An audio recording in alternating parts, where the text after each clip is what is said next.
जमीन घोटाले मामले में ईडी अब रेस हो गई है और ताबड़तोड़ जांच की कड़ी को आगे जोड़ने की कोशिश कर रही है। 2 दिन पहले ही विनोद सिंह और कई जमीन कारोबारियों के ठिकानों पर ईडी की दबिश हुई। उसके बाद अब समन भेजकर फिर पूछताछ के लिए ईडी दफ्तर तलब किया है। बता दें कि आज यानी 15 फरवरी को विनोद सिंह को ईडी दफ्तर हाजिर होने का आदेश दिया गया था।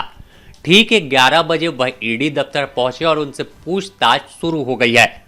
बताया जाता है कि विनोद सिंह हेमंत सोरेन के काफी करीबियों में शुमार है।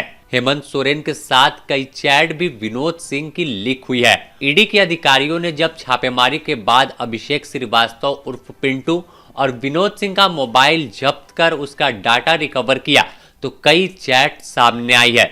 संभवतः इस चैट के बारे में भी उनसे पूछताछ होगी और जो 2 दिन पहले फिर छापेमारी हुई तो कई और जानकारियां, कई और साक्ष्य के तौर पर दस्तावेज ईडी ने बरामद किया है। तो साफ है कि मुश्किलों में विनोद सिंह फंसते हुए दिख रहे हैं। जिस भूईहरी जमीन के मामले में हेमंत सोरेन की गिरफ्तारी हुई उस पर बैंक्वेट हॉल बनाने तक का जिक्र है। तो साफ है कि विनोद सिंह बेहद करीबियों में शुमार है और तमाम जानकारी हेमंत सोरेन की विनोद सिंह के पास मौजूद थी। हेमंत की गिरफ्तारी के बाद से ही विनोद सिंह रडार पर है और साफ है कि विनोद सिंह से अब पूछताछ होगी तो कई सवाल में फंसेंगे, क्योंकि संभवतः जो पूछताछ है वो शुरू हो गई है और साफ है कि विनोद सिंह कई सवालों का जवाब नहीं दे पा रहे हैं। जिस तरह से चैट में है कि इंडीसी को वहां तबादला कर दीजिए, इस अधिकारी को यहां करना है, इतना रुपया, तो फिर जेएसएससी का पेपर से लीक से संबंधित मामला, तो कई जानकारी विनोद सिंह के चैट से निकलकर सामने आई है। तो अब मुश्किलों में विनोद सिंह फंसते हुए दिख रहे हैं। विनोद सिंह के बाद भी इसमें कई कड़ी जुड़ेगी, जिन कड़ी को लगातार जोड़ने की कोशिश ईडी के अधिकारी कर रहे हैं। ईडी को भी शक है कि अकेले विनोद सिंह इस पूरे खेल में शामिल नहीं है।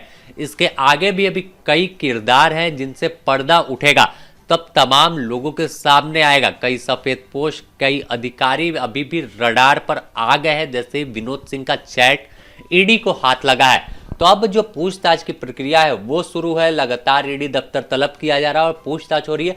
तो आज भी पूछताछ जो है वो शुरू है और संभवतः यह पूछताछ काफी लंबी चलने वाली है, लेकिन थोड़ा इंतजार करना होगा, जिसके बाद और कई चीजें निकलकर ईडी दफ्तर से बाहर आएंगी। तो तमाम लोगों को हम बताएंगे कि कैसे विनोद सिंह अपने जो सत्ता का करीबी होने के साथ साथ सत्ता का दलाल कह सकते हैं कि और अपने रसूख का पूरा इस्तेमाल कर कैसे झारखंड में नौकरियां बेच रहा था, ट्रांसफर पोस्टिंग का खेल खेल रहा था और तमाम चीजों को मैनेज करने में लगा हुआ था। Bureau report, the news post, Ranchi.